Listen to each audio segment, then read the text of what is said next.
একটু ঢ্যাঁড়স নিয়েছি, একটু আলু সিদ্ধ করে কেটে নিয়েছি, আর কয়েক পিস বেগুন নিয়েছি। এই সবজিগুলোকে একটু হালকা করে ভেজে নিলাম, ঢ্যাঁড়স আর আলু আর বেগুনগুলোকে।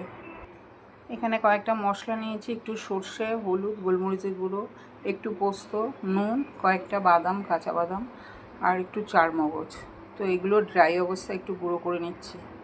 মশলাটা ড্রাই অবস্থা গুঁড়ো করে নেওয়ার পরে এর সাথে আমি রসুন, কাঁচা লঙ্কা আর টমেটো মিশিয়ে দিচ্ছি।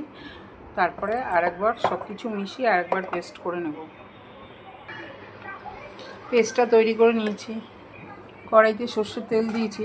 এখানে আমি একটু পেঁয়াজ কেটে রেখেছি, পেঁয়াজটা ভেজে নেব।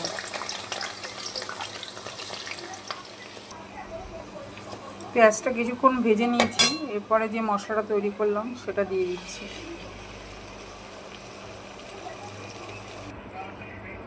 মশলাটা কিছুক্ষণ কষিয়ে নেওয়ার পর আমি যে সবজিগুলো দেখিয়েছিলাম ভেজে রেখেছি ওগুলো মিশিয়ে দিচ্ছি। তরকারিটার মধ্যে একটু ধনেপাতা কুচি দিয়ে দিচ্ছি। তরকারিটা নামিয়ে নিয়েছি। সর্ষের তেল দিয়েছি কড়াইতে আর একটা তরকারি রান্না করবার জন্য, তো এখানে কালো জিরে দিয়ে দিচ্ছি।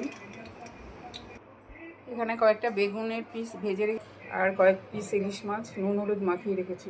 কালো জিরেটা তেলের মধ্যে দিয়েছি, হয়ে গেছে। এখানে যে পেস্টটা আমি তৈরি করেছিলাম ঢেঁড়সের তরকারিটা করবার জন্য, সেখান থেকেই একটু অল্প পেস্ট দিয়ে দিচ্ছি এই মাছটা রান্না করবার জন্য।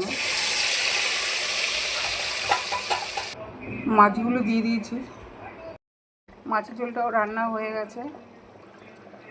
ভাত, ডাল সিদ্ধ আর ঢেঁড়সের তরকারি, আজকে এগুলো। টাটা, সবাই খুব ভালো থেকো।